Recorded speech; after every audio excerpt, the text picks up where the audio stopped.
Avec la sortie du confinement, nous allons devoir travailler à des alternatives au transport en commun. Bien évidemment, il faut maintenir, autant que faire se peut, l'attrait vers les transports collectifs. Et pour cela, bien évidemment, on travaille avec la région, notamment pour que les gens continuent à se servir des transports en commun pour aller travailler. Mais on sait malgré tout qu'il va y avoir une certaine désaffection. Et donc, on doit penser dès aujourd'hui à des alternatives qui ne soient pas le retour de la voiture individuelle. Et parmi ces alternatives, il y a bien évidemment celle du vélo qui fait l'objet, je dirais, d'un travail avec là aussi la région et avec l'État. On a vu également que beaucoup de villes en France et même de par le monde se mettent à la question du vélo avec de l'urbanisme temporaire, ce qu'on appelle de l'urbanisme tactique. Et donc à Paris, nous avons le projet de réaliser une cinquantaine de kilomètres d'aménagements cyclables transitoires selon ce principe de l'urbanisme tactique, avec des aménagements qui seront légers, rapides en mettre en œuvre et qui serviront pour les déplacements du quotidien.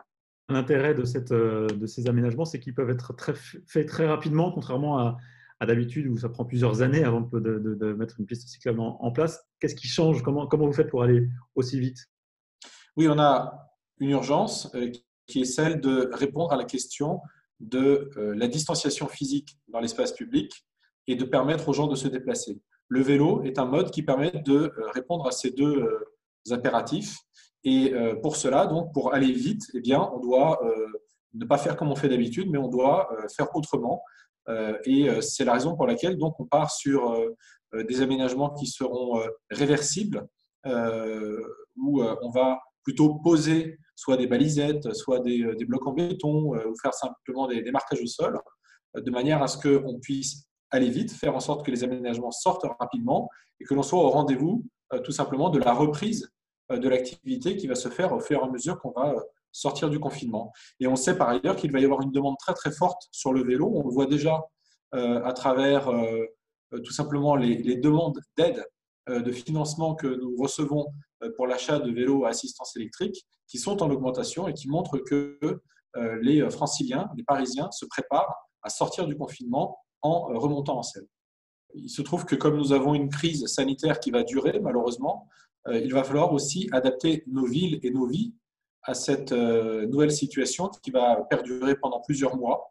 Et donc, on est en fait en réalité sur un travail au long cours. Il y a à la fois l'urgence d'être au rendez-vous du 11 mai avec des premières sections qui seront livrées au 11 mai. Et au moment où je vous parle, il devrait y avoir des travaux qui vont être lancés dès cette nuit pour permettre justement d'être au rendez-vous de la sortie du confinement.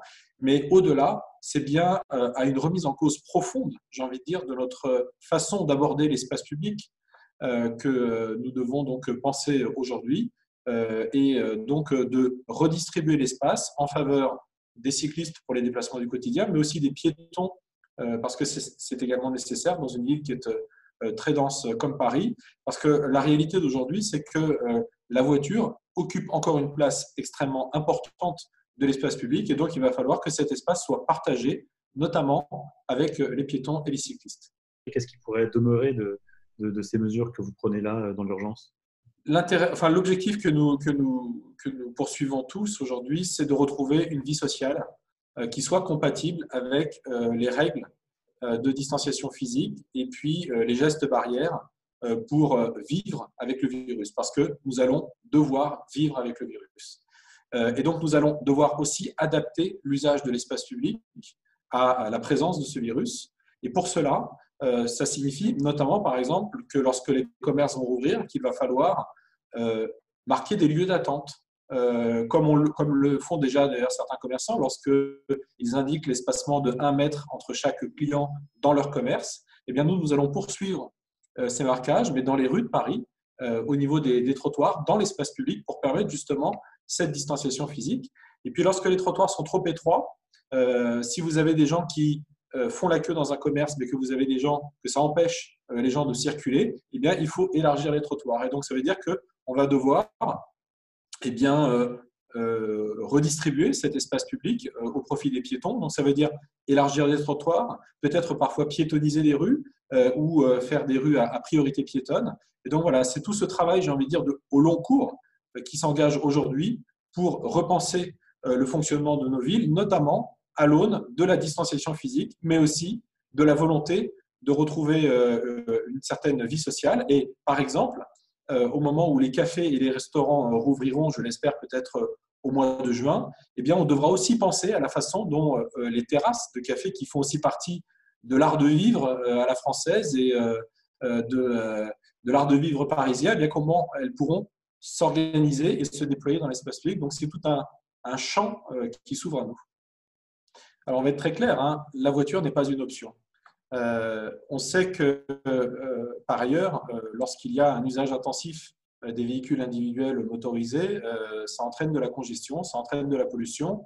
Des études scientifiques récentes ont par ailleurs montré qu'il y a un lien probable entre la pollution de l'air et la propagation du virus. Et donc, on ne va certainement pas s'aventurer sur ce terrain-là.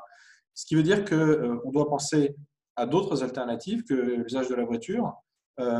Et on doit faire en sorte que, bien évidemment, on est conscient du fait qu'un certain nombre de gens ne retourneront pas vers les transports collectifs, seront tentés d'utiliser leur voiture. Et donc, il faut qu'on arrive, en quelque sorte, à désamorcer l'usage de la voiture pour faire en sorte qu'il soit neutralisé par d'autres aspects. Je pense notamment également à la démobilité. On peut inciter donc un certain nombre de gens qui utilisent leur voiture également donc à télétravailler plusieurs jours par semaine, et donc ça limitera également donc l'utilisation de la voiture. Donc je pense qu'il n'y a pas de fatalité à ce que nos villes soient envahies de véhicules. Cette désaffection pour les transports collectifs, c'est pas quand même, quand on dirige les transports d'une ville comme Paris, une mauvaise nouvelle. Il faut savoir que les Parisiens, dans leur globalité, et les Franciliens plus généralement, vont sans doute fuir les transports collectifs, alors que vous vous battez sans doute depuis plusieurs années pour attirer ces voyageurs dans les transports collectifs. Il est clair que la situation actuelle est un véritable coup dur pour les transports collectifs. Parce que le risque, c'est qu'il y ait une désaffection durable, structurelle, vis-à-vis des transports collectifs. D'autant que le gouvernement français donc, a donné l'ordre également aux opérateurs d'appliquer des règles de distanciation physique qui vont faire que la capacité d'emport des métros, des trains et des bus va être fortement réduite, à peu près 20% de leur capacité maximale. Et donc, le risque, c'est de se retrouver avec une saturation des transports du fait d'une offre qui ne pourra pas répondre à la demande.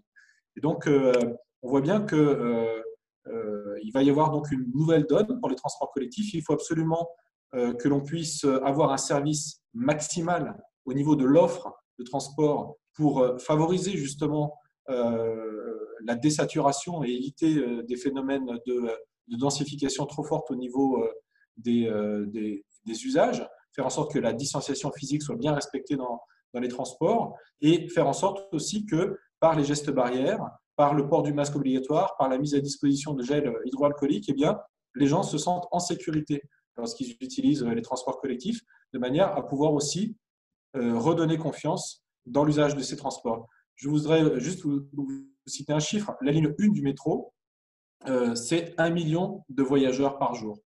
Imaginez simplement que 10% de ces usagers prennent la voiture individuelle pour se déplacer, c'est 100 000 personnes. 100 000 personnes, c'est plus de 2 fois le trafic que l'on avait sur les berges de Seine lorsque c'était une autoroute urbaine en plein cœur de Paris.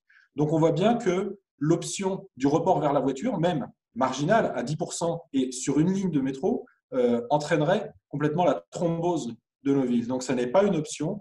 Donc il faut absolument que on retrouve confiance dans les transports collectifs et puis qu'on développe des alternatives. Le télétravail, parce que son effet massif qu'on constate aujourd'hui en période de confinement, fait que ça fera retomber la pression sur les transports, ça fera retomber la pression sur les routes, et puis développer des alternatives comme le vélo.